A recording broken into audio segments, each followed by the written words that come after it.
केरलप्रदेशः भारतवर्षस्य दक्षिण-पश्चिमसीमायाम् अरबसागरस्य सह्याद्रिपर्वतशृङ्खलानां मध्ये स्थितः एकः मनोहरः भूभागः अस्ति, यः केरल इति नाम्ना सुविख्यातः अस्ति।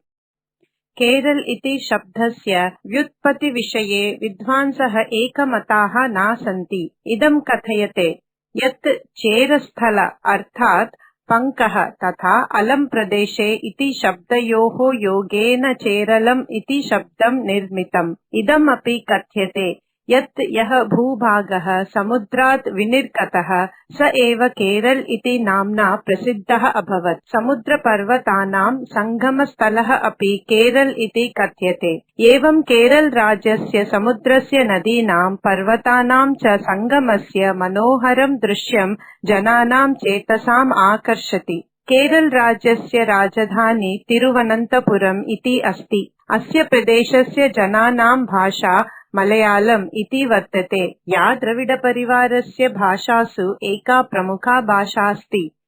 हिन्दवः, मोहम्मदीयाः अर्थात् मुस्लिम्, क्रिस्तानुयानिनः अर्थात् ईसाई आदयः प्रमुखधर्मावलम्बिनः अपि जनाः अत्र सस्नेहं वसन्ति।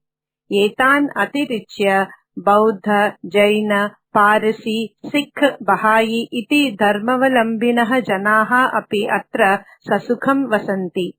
विभिन्न सम्प्रदायानां जनाः विभिन्न उत्सवान् मानयन्ति। यथा हिन्दुधर्मानुयायिनः परस्परं मिलित्वा नवरात्र, दीपावली, शिवरात्रि आदीन उत्सवान् मानयन्ति। मोहम्मदीयाः अत्र रमजान्, ईद, मोहर्रम, मिलाद-ए-शहीद इति पर्वाणि मानयन्ति। एवमेव क्रिस्तानुयायिनः च क्रिस्मस्, ईस्टर, नववर्ष आदि उत्सवान् मानयन्ति। ओणम्, पोङ्गल् इति च अस्य प्रदेशस्य प्रसिद्धौ राज्योत्सवौ स्तः। पादुकन्दुकः, अपादकन्दुकक्रीडा अर्थात् वालीबाल्, एथलेटिक्स् आदि आधुनिकक्रीडासु अपि केरल राज्यस्य प्रतिभा विश्वविश्रुता।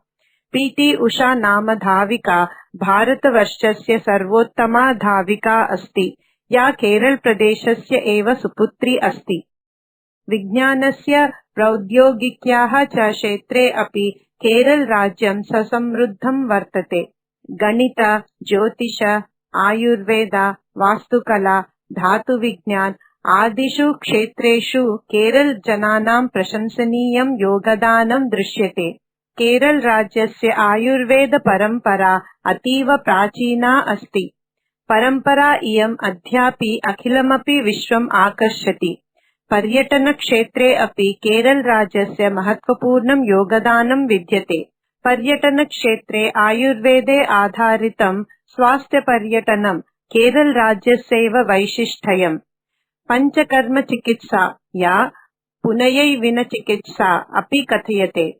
अस्याः हेतोः असङ्ख्याः विदेशीयपर्यटकाः प्रतिवर्षम् अत्रागच्छन्ति, स्वास्थ्यलाभं प्राप्नुवन्ति च। अस्य राज्यस्य पारिवारिकपरम्परागतस्य वैद्यपरिवारः सुविख्यातः, यः अष्टवैद्य इति नाम्ना ज्ञायते। वागभट्टमहोदयस्य अष्टाङ्गहृदयम्, अष्टाङ्गसङ्ग्रहं च अस्य राज्यस्य आयुर्वेदशास्त्रस्य प्रसिद्धतमौ प्रामाणिकतमौ च ग्रन्थौ स्तः।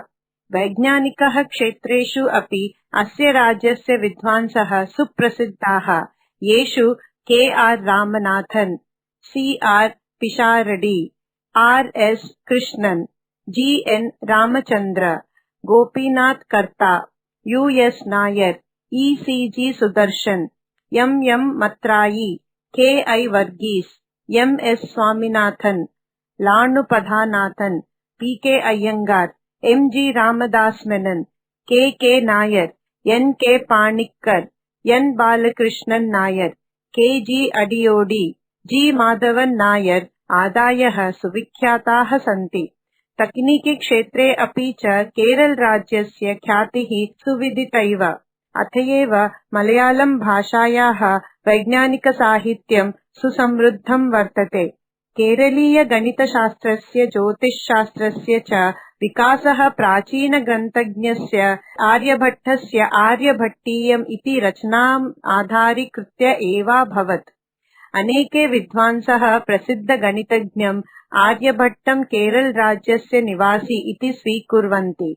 आधुनिकगणितस्य इतिहासः इदं मन्यते यत् क्याल्कुलस् कलनस्य आविष्कारकः ऐसाक् न्यूटनः लेबनीज़ः च नास्ताम्, अपितु केरलराज्यस्य वैज्ञानिकाः एव आसन्।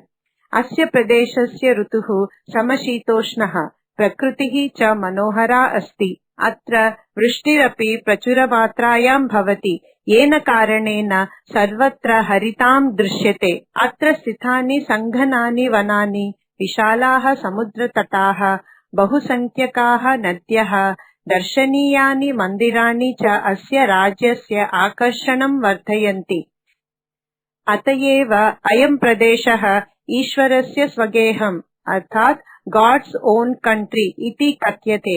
एवमिदं राज्यं निखिले अपि विश्वे पर्यटकेभ्यः आकर्षणकेन्द्रम् अस्ति। दुःखस्य विषयोऽयं यत् अस्मिन् वर्षे वर्षाधिक्येन अस्य राज्यस्य जनैः जलप्लावनस्य अर्थात् बाढ् इति महत् सङ्कटम् अनुभूतम्।